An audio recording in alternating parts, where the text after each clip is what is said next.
고현정, 나나가 열연하는 마스크걸이 화제인데요. 원작과 일부 달라진 설정으로 결말까지 변경되었습니다. 우선 드라마에서 모미는 아름답고 단아한 얼굴의 엄마와 닮지 않고 못생긴 캐릭터로 나오죠. 니 그 얼굴로 가수를 한다고? 그럼 깨라. 원작에서는 엄마 판박이로 엄마도 모미처럼 O형의 광대뼈가 튀어나온 얼굴입니다. 원작에서는 모녀가 얼굴이 닮았는데도 서로를 이해하지 못하고 미워하는 설정으로 이건 모미와 딸의 관계로도 이어지는데 할머니, 모미, 미모가 모두 외모 때문에 사회에서 상처받았지만 서로 상처를 감싸주지는 못하고 오히려 자신을 닮은 점 때문에 더 싫어하는 모습을 보이죠. 참고로 작가에 따르면 모미의 이름은 미모를 거꾸로 한 것이 아니라 뛰어난 몸매를 강조하기 위한 이름이었다고 합니다. 그리고 모미의 딸 미모와 친구 예춘은 각각 모미와 춘애를 거꾸로 한 것이죠. 한편 드라마에는 모미의 할머니가 자세히 소개되지 않고 강아지를 안고 있는 장면만 있었지만 원작에서 모미의 할머니는 강아지를 끔찍히 사랑해서 유기견들을 기르는 설정으로 나옵니다. 강아지는 자식처럼 아끼면서도 막상 자신의 피가 섞인 진짜 딸 모미와의 관계는 좋지 않은 모습을 대조적으로 보여주죠. 또한 드라마에서 모미 아빠의 설정을 추가했는데요. 원래 원작에서는 아빠가 교수님의 부유한 설정인 것까지만 나오고 딸 모미와는 그냥 사이가 안 좋아서 연락을 끊은 정도로 소개됩니다. 하지만 드라마에선 아빠가 스스로 목숨을 끊는 설정이 있었죠. 그 집 애비는 집에 없어? 그 집 양반 오래전에 했습니다. 아마 부부 사이가 좋지 않았고 모미가 죽은 남편의 얼굴을 닮아서 엄마가 모미를 그렇게 싫어한 게 아닐까 추측해 볼 수 있겠네요. 주원남. 원래 원작에서 주원남의 설정은 모미를 좋아하면서도 동시에 모미를 욕하는 이중적인 남자였는데요. 자신이 모미를 갖지 못하자 그냥 해픈 여자라고 욕해버리죠. 하지만 드라마에서는 모미를 진정으로 사랑하고 심지어 남자까지도 대신 죽여주는 순애보 스타일로 변경되었습니다. 이제 그 쓰레기는 있고 나랑 진짜 사랑을 해보자고요. 구체적으로 살펴보면 원작 주호남은 단순히 마스크걸의 방송만 보는 게 아니라 다른 여자 BJ들을 여러 구독하고 있고 후원을 하고 감사 인사를 받으며 자존심을 채우는 찌질한 인물입니다. 마스크걸은 이들 중 좋아하는 한 명의 여자일 뿐이었죠. 또 모미가 술에 진탕 취해 개인 방송에서 옷을 벗는 장면도 변경되었는데 드라마에서는 영상을 본 주호남이 안 돼 라고 외치며 모니터를 닫아버리는 나름 순수한 모습이 강조되었지만 원작에서는 그 장면을 보면서 스스로 위로하는 욕정에 사로잡힌 남성으로 그려졌죠. 동시에 욕도 하는데 모미가 수많은 남자들 앞에서 옷을 쉽게 벗는 가벼운 여자라며 쌍욕을 내뱉고 혐오 발언을 합니다. 책 손안에 갇힌 사람들에 따르면 이렇게 극단적으로 반대되는 감정에 빠지는 것을 이분법의 감정이라 하는데요. 이 감정에 갇힌 사람들은 사랑과 증오라는 양가 감정 사이에 점층적인 단계가 있음을 알지 못하고 모 아니면 도의 극단적인 감정을 번갈아 느껴 감정의 기복이 커지고 심한 경우 우울증이 따르기도 합니다. 원작 주호남도 이와 유사한 경우로 때로는 모미를 사랑하며 뭐든지 해줄 것처럼 굴다가 갑자기 돌변해서 모미를 혐오하기도 하죠.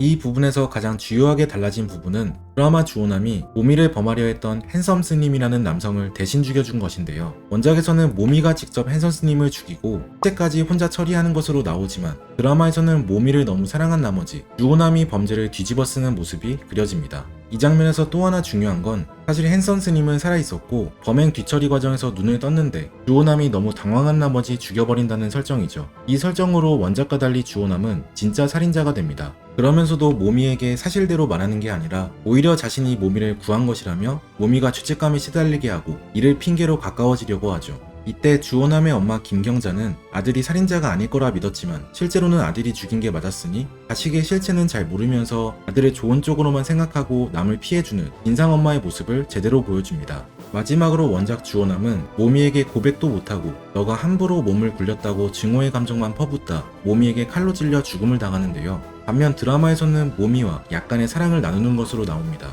자신이 범죄를 덮어준 것을 이용해 강제로 모미와 사랑을 나누다 죽어버리고 말죠. 모미 씨는 내가 지켜줘야 해요. 이 장면 덕분에 미모는 주호남의 딸이 되는 설정인데 참고로 원작에서 미모의 아빠는 명확하게 그려지지는 않았고 추측해보면 미모가 주호남을 죽인 뒤 성형 후 만난 여러 남자들 중 한 명일 것 같습니다. 주호남과 모미는 애증의 관계지만 사실 이 둘은 누구보다 닮은 캐릭터인데요. 못생긴 외모로 사회에서 소외되고 무시받다가 온라인에서나마 마음을 터놓는 외로운 존재들이죠. 주호남 캐릭터 설정이 바뀐 이유는 모미가 성형을 한 이후의 삶인 2부의 내용이 대폭 생략되면서 아빠를 할 인물이 주호남밖에 없어 이런 역할이 부여된 것 같습니다. 또 미모를 주호남의 딸로 설정하면서 미모를 죽이려고 한 김경자가 사실은 자신의 친손녀를 죽이려 한 점도 아이러니한 관전 포인트가 된 것 같아요.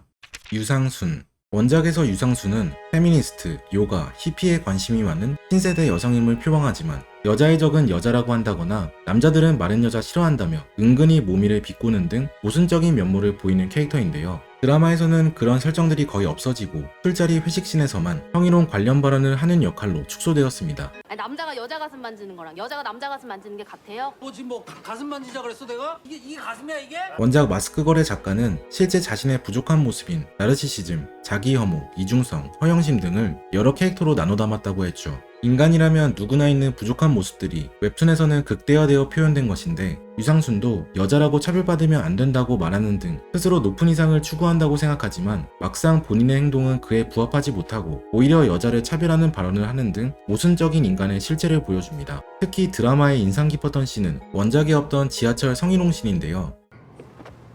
지금 뭐 하세요? 예? 절 왜 만지세요? 모미는 지하철에서 한 남자가 자신을 만졌다고 하고 그 남자는 절대 만지지 않았다며 팽팽하게 대립하죠. 이걸 보는 시청자는 끝까지 누구 말이 맞는지 확신할 수 없습니다. 모미의 말이 맞다면 남자는 성희롱을 하고도 뻔뻔하게 거짓말하는 인물이고 남자의 말이 맞다면 모미는 무고한 사람을 성추행자로 모는 꽃뱀이 되는 것이죠. 실제 마스크걸의 특징은 주인공이라고 무조건 선하지 않고 복합적인 캐릭터로 설정한 것인데 이 장면 또한 인간의 복잡한 내면을 잘 드러내는 장면인 것 같습니다. 지금까지의 캐릭터들은 원작 캐릭터의 기본 골자는 유지한 채 세부적인 설정만 바뀐 것이라면 아예 원작과 완전히 달라진 인물도 있는데요. 김춘혜. 모미와 비슷하게 생겨 김경자가 모미라고 오해하는 김춘혜의 성격은 원작과 180도 달라졌습니다. 원작에서 모미와 춘혜는 크게 대립하는 인물로 서로 못생긴 얼굴 때문에 비슷한 아픔을 가지고 있고 둘 다 성형을 해서 기존과 다른 삶을 살아보려는 인물들인데요. 이들은 서로에게 공감하며 위로하기는커녕 자신의 단점을 비추는 거울과 같이 서로를 더 꼴보기 싫어하며 경쟁하는 관계입니다. 반대로 드라마에서는 둘의 우정이 무척 견고하게 나오죠. 마음에 들어? 이거 줄까? 진짜 주고 싶어서 그래.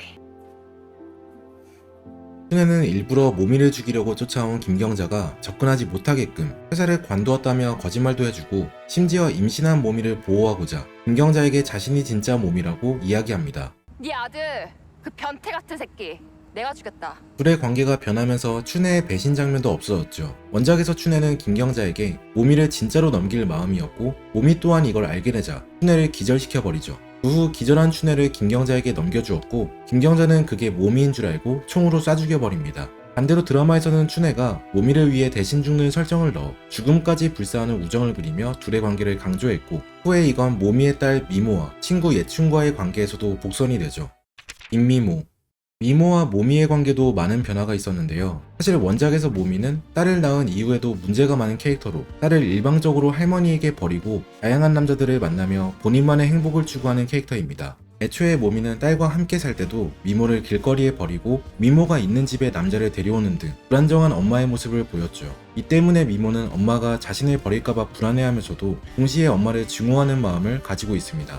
반면 드라마에서 모미는 자수하고 감옥에 가기 전 어쩔 수 없이 딸을 할머니에게 맡긴 설정으로 나옵니다. 자수한 이유가 자세히 나오진 않지만 추측해보면 딸이 태어나서 계속 도망치기 쉽지 않고 본인 잘못에 일정 부분 책임을 다하고 싶었던 것으로 보이죠. 이후 감옥에서 탈출하는 이유도 모성애가 넘쳐 미모를 지키기 위해 탈옥을 감행한 것으로 나옵니다. 언니, 나 여기서 나가야겠어.